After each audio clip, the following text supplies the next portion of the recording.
Non, pas question. Ça suffit maintenant, je ne rigole plus. C'est pas un jeu, c'est terminé. Mais c'est quoi ton problème? J'ai envie de te faire mal. De me faire mal? Ouais. Christian Conniff a 12 ans. Et depuis qu'il est tout petit, ses explosions de violence font vivre un enfer à sa famille. Calme-toi, arrête. Lâche-moi. Ou quoi? Hein? Allez, lâche-moi et fiche-moi la paix.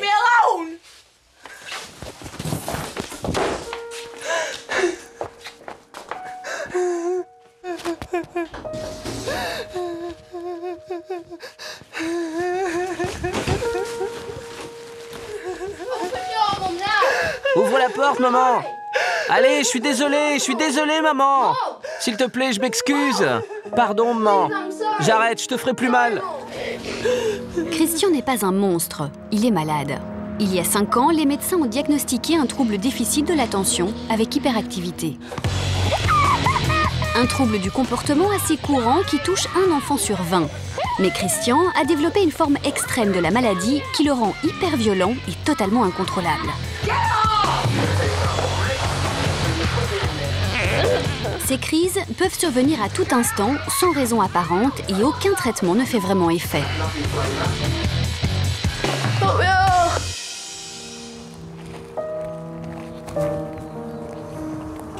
Tu crois que tu es dangereux, Chris? Ouais. Pour qui? Pour tout le monde. Si je m'énerve, je peux taper quelqu'un, lui donner un coup de pied, le mordre, ou lui mettre un coup de boule.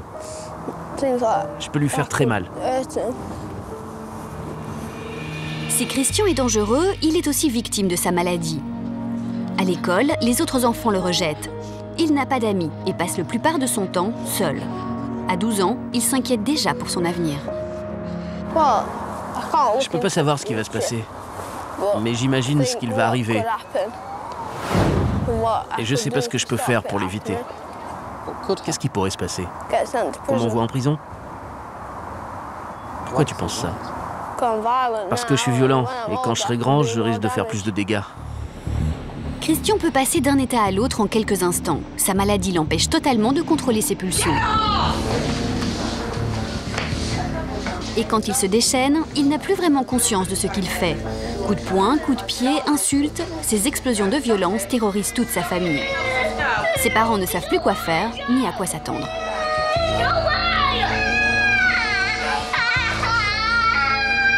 Un jour, Christian a même failli commettre l'irréparable. Quelle est la pire chose que tu aies faite? Ma mère m'avait interdit de jeux vidéo. Donc, je me suis énervé. J'ai pris une planche de bois et je l'ai frappée. Combien de fois? À peu près 17. Je lui disais ne me frappe pas, ne me frappe pas. Et il criait je vais te tuer, tu vas crever, je vais te tuer. Je l'ai repoussé et j'ai fermé la porte. Il est sorti, il a pris des pierres dans le jardin et il les a jetées sur la fenêtre en criant je vais te tuer sale pute. Gary est arrivé et il m'a dit j'ai appelé la police. Je pouvais pas m'arrêter. Je voulais pas. J'avais l'impression que je faisais rien de mal. S'il avait pu le faire, il m'aurait tué ce jour-là. Après chaque crise, Christian replonge dans l'anxiété. Il se sent impuissant face à la maladie et craint d'être rejeté. J'y ai repensé en allant me coucher. Pourquoi j'ai fait ça?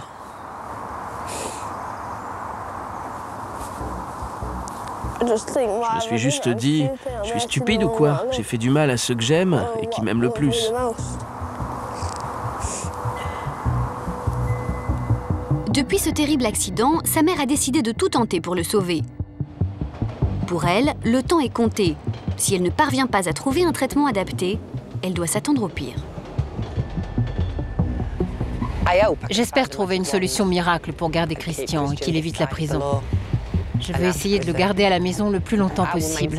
Mais s'il arrive à un point de non-retour, il faudra que je trouve le meilleur endroit possible pour qu'il soit pris en charge. Je continuerai à m'occuper de lui comme je l'ai toujours fait, mais je ne veux pas de ça. Non, je ne veux pas de ça. Et comment vous sentirez-vous si ça arrive? Je serai anéantie. Mais les solutions miracles n'existent pas. Christian souffre d'un trouble neurobiologique complexe qui en combine plusieurs. Les spécialistes sont peu nombreux. Catherine doit donc multiplier les démarches. Elle se rend d'abord à Londres pour rencontrer des associations spécialisées dans l'aide aux familles de malades. Puis à Newcastle, où elle assiste à une conférence sur la maladie dans l'espoir de trouver une solution, ou du moins une explication. Les symptômes disparaissent avec l'âge, mais c'est un diagnostic qui se fait de moins en moins. Il repose sur la capacité à se contenir, à restreindre ses pulsions. L'information n'a rien de rassurant.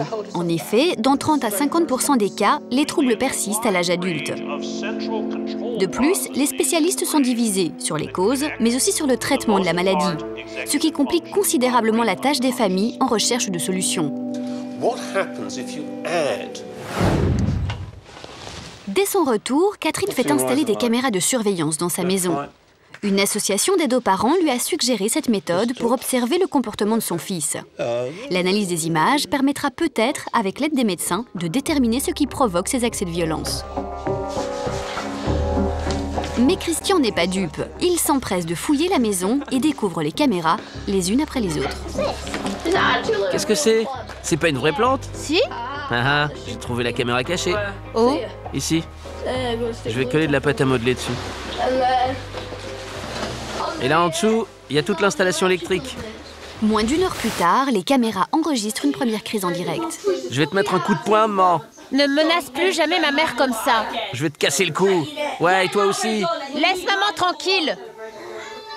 Christian en veut à sa mère d'avoir essayé de le piéger. Sa sœur Natacha tente de s'interposer, mais elle ne fait pas le poids. Christian, pourquoi tu fais ça? Je crois que papa vient d'arriver. Papa, tu peux venir? Ils devront s'y prendre à 3 pour maîtriser Christian, littéralement déchaîné. Dégage, dégage, papa, tout de suite. Christian, calme-toi.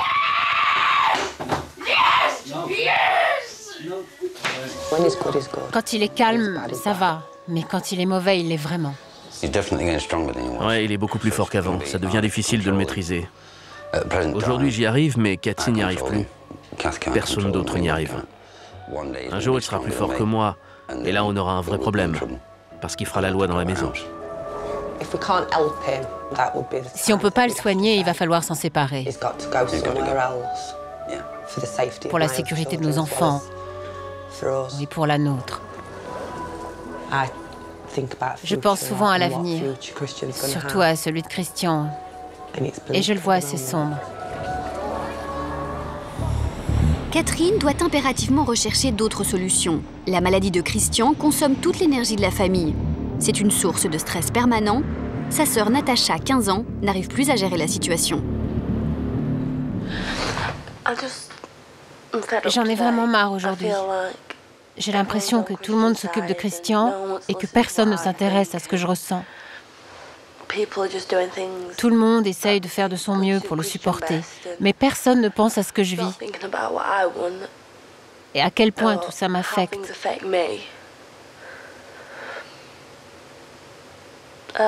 Je ne sais plus, c'est peut-être moi.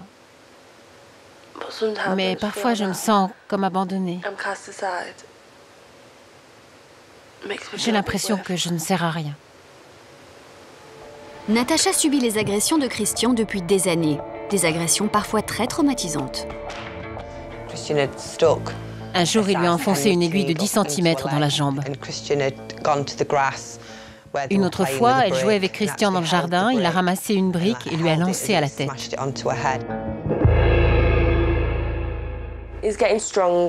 Plus il grandit, plus il devient violent.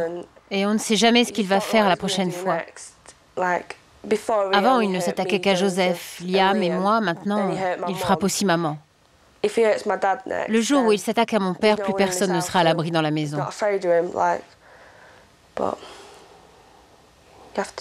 On espère juste qu'il va guérir avant. Et Natacha n'est pas la seule victime. Il me pince, il me donne des coups de poing, des coups de pied. Il m'étrangle.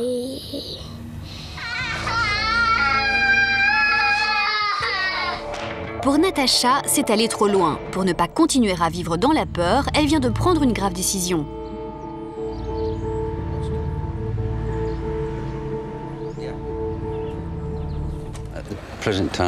Aujourd'hui, Natacha vient récupérer ses affaires. Elle a téléphoné à sa mère pour lui annoncer qu'elle quittait la maison. Là-dedans, il y a ton linge sale. Un choc pour la mère qui n'a pas eu le courage d'assister au départ de sa fille. C'est son père, Gary, qui doit gérer seul la situation. Natacha part s'installer chez une camarade de classe à 1 heure de chez elle. Elle ne reviendra pas tant que Christian ne sera pas guéri. Désolée, papa. T'inquiète pas, ça va aller. Je pense qu'elle en a marre. Elle n'en peut plus. Et elle a préféré partir. Malheureusement, au plus mauvais moment. Elle s'en va quand on a le plus besoin d'elle. Parce qu'avec tout ce qui se passe entre Cathy et Christian, on aurait besoin d'un peu de soutien. Mais elle ne sera plus là. Elle s'en va. Natacha préfère quitter sa famille plutôt que de subir la maladie de son frère. Malgré l'amour qu'elle a pour sa mère, sa décision est sans appel. Je ne suis pas heureuse. Je ne pars pas parce que je n'aime pas ma famille, mais j'ai besoin d'un peu de bonheur. Ta maman va te manquer, non? Énormément. Ce départ est un nouvel ultimatum pour Catherine. Pour sauver sa famille de l'implosion, elle doit guérir Christian ou le faire interner. Catherine est anéantie. Tous ses espoirs s'écroulent. Elle culpabilise de ne pas avoir su protéger sa fille et d'avoir investi toute son énergie dans la guérison de Christian. C'est une sale journée. Depuis dimanche, j'ai beaucoup pleuré. J'ai plein de choses qui me passent par la tête. J'ai envie de me suicider. J'ai peur. C'est surtout ça. J'ai peur. Et puis je me sens coupable. Parce que j'ai envie de... Mais au fond de moi, je sais que je ne peux pas. Parce qu'il y a les enfants, Gary. Mais ce n'est pas facile. Malgré ses remords, Catherine n'a pas le choix. Elle refuse d'abandonner Christian à sa maladie. Cette fois, elle a pris rendez-vous avec l'un des meilleurs spécialistes du pays, le professeur David Cogill. Christian, lâche ça. En dehors des accès de violence, Christian est en permanence agité. Une caractéristique de cette maladie qui combine hyperactivité, impulsivité et inattention. Un état psychique dû à une carence en dopamine, un neurotransmetteur essentiel à un fonctionnement équilibré du cerveau. Tu t'es bagarré cette semaine ou pas? Une fois, parce qu'il m'a embêté. Quelqu'un t'a embêté? Ouais. Que s'est-il passé? Je l'ai frappé. Et comment tu te sens depuis? Mal. Pourquoi? Parce que je crois que je lui ai fait mal. Comme la plupart des malades, Christian suit un traitement médicamenteux à base de psychostimulants. Compte tenu du manque de résultats, le docteur Cogill insiste sur la nécessité d'y associer un traitement psychologique. Vous m'avez dit tout à l'heure que depuis qu'il est très jeune, Chris est confronté à des jugements très négatifs de la part des autres.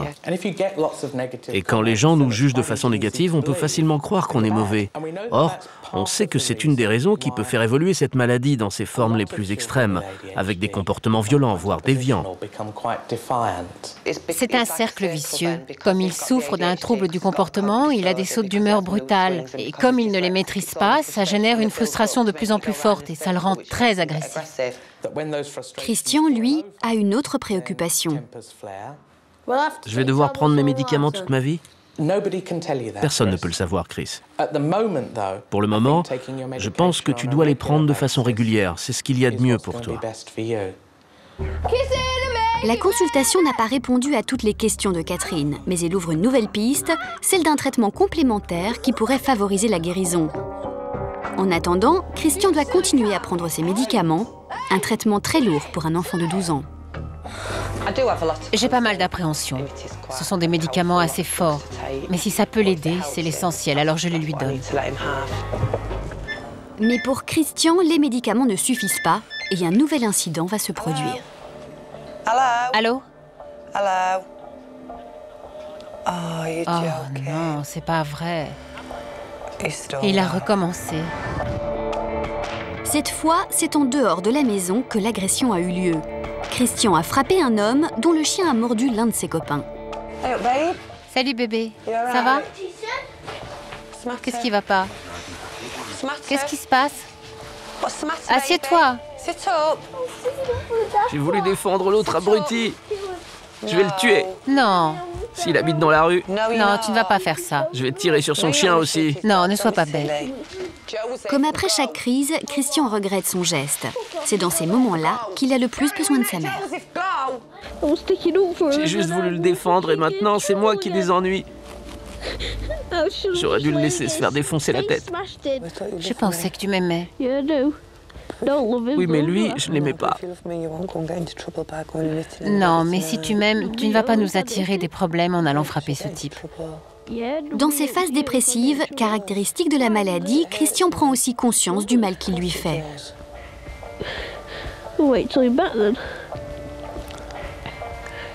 Calme-toi maintenant. Comme ça, tu te suicideras pas, d'accord? Mais l'agressivité reprend vite le dessus. Je vais le tuer quand même, maman. Non, tu ne feras pas ça. Chaque nouvel incident entame les espoirs de Catherine de voir son fils guérir un jour.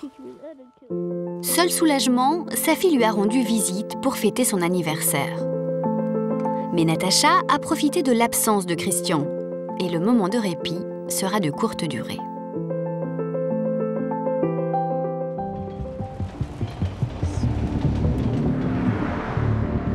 Dans l'espoir de réunir un jour sa famille, Catherine repart en quête d'un nouveau traitement pour son fils. Elle a été orientée vers un centre spécialisé dans le dépistage des troubles du comportement.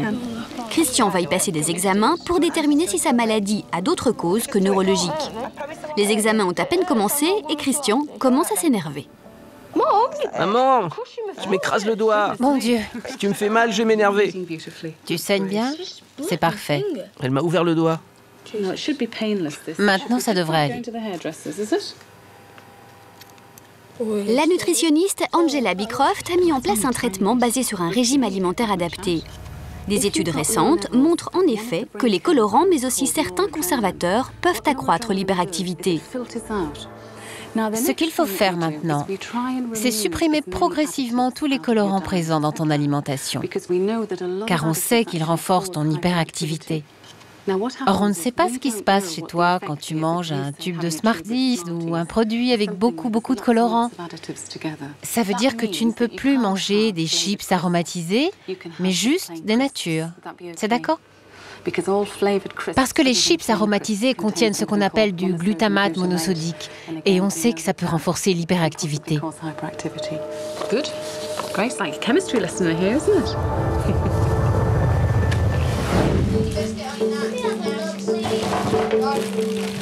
Cette nouvelle piste redonne espoir à Catherine. Christian n'a pas eu de crise grave depuis plus d'une semaine et l'atmosphère de la maison s'en ressent. Alors, voyons ce qu'il y a dans le frigo. Des fraises. Ça, c'est bon pour lui. Margarine sans soja. La trêve sera de courte durée. Très vite, les crises reprennent, toujours sans raison apparente. Cette fois, c'est Liam, le petit frère de 4 ans, qui en a fait les frais. Qu'est-ce qu'il y a? Va te faire foutre! Dégage, grosse vache! Calme-toi! Non, je me calme pas! Calme-toi, j'ai dit calme-toi! Quand Christian est dans cet état, rien ne l'arrête. Arrête ça! Tu es en train de faire mal à Liam. Non! Il a 4 ans! Je vais l'étouffer! Ne dis pas n'importe quoi. Si! Ne sois pas aussi stupide. Catherine essaye de le maîtriser sans prendre un coup. Mais Christian se sert de toute sa force pour se dégager. Et plus il grandit, plus il est difficile de le maîtriser. Je t'ai dit de te calmer. Lâche-moi tout de suite! Lâche-moi! Pourquoi tu veux lui faire du mal, hein? C'est de sa faute! Il me retenait, je pouvais pas me défendre! Gary doit le contenir jusqu'à ce qu'il se calme. Ça peut durer 5 minutes comme 2 heures. Pour l'instant, seul son père y parvient. Et il va le raisonner? J'espère que oui. Il faut espérer. Quand il n'y arrivera plus, il faudra appeler quelqu'un pour qu'il l'emmène.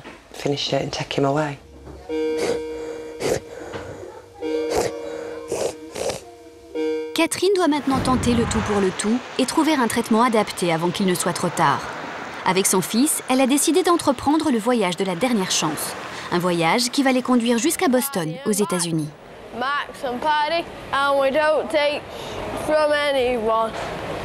On prend lequel? Christian et sa mère n'ont jamais quitté l'Angleterre et le voyage revient très cher. Catherine ne travaille plus et son mari est maçon. Ils ont dû investir toutes leurs économies dans ce voyage.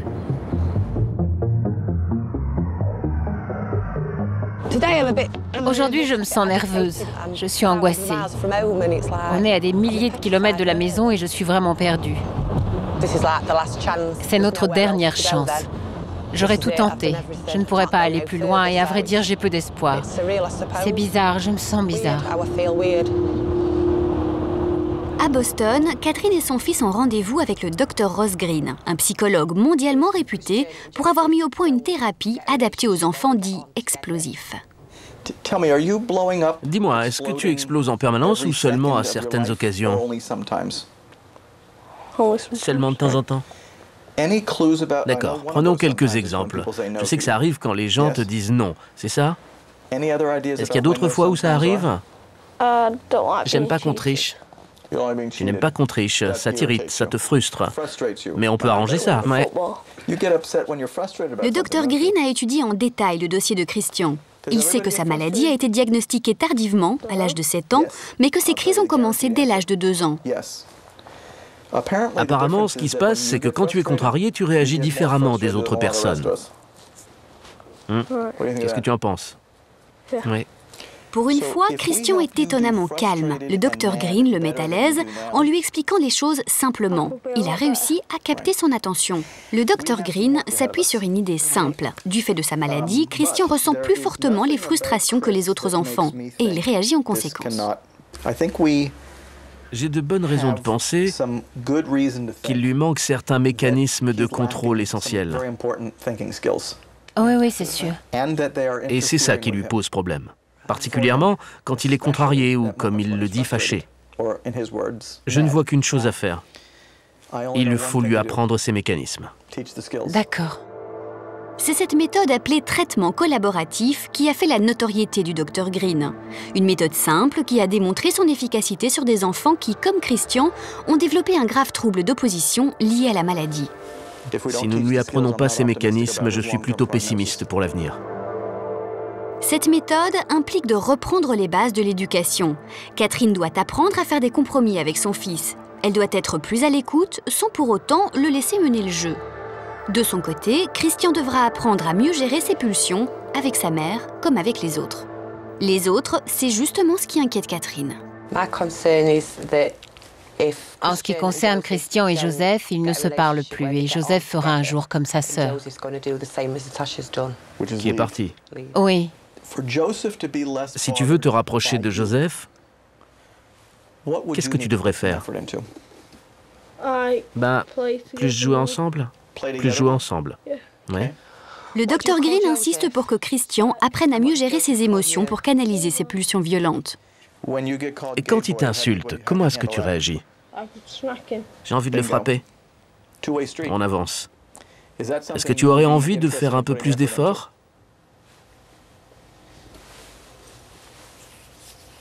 Un petit peu. Un petit peu. Ce n'est pas leur faute. Personne n'est responsable. Ils doivent progresser tous les deux. Je n'ai jamais rencontré un problème qui n'avait pas de solution. C'est clair? Et pour toi, ça te paraît clair? Alors, on a fait du bon boulot. Pour la première fois, Catherine reprend espoir. Après 10 ans passés à balader son fils de médecin en assistante sociale, elle pense enfin avoir trouvé ce qu'elle cherchait. Une véritable écoute et des solutions adaptées à son problème. Je rentre à la maison convaincue à 99% que ça va marcher. C'est pour ça que je me suis battue depuis 12 ans. Mon seul regret, c'est de ne pas avoir su ça il y a 4 ans, car j'aurais pu maintenir une famille unie. Je sens que je vais pleurer. À présent, elle peut enfin se projeter dans l'avenir en nourrissant l'espoir de voir son fils guérir un jour. Qu'est-ce que tu as retenu de ce voyage?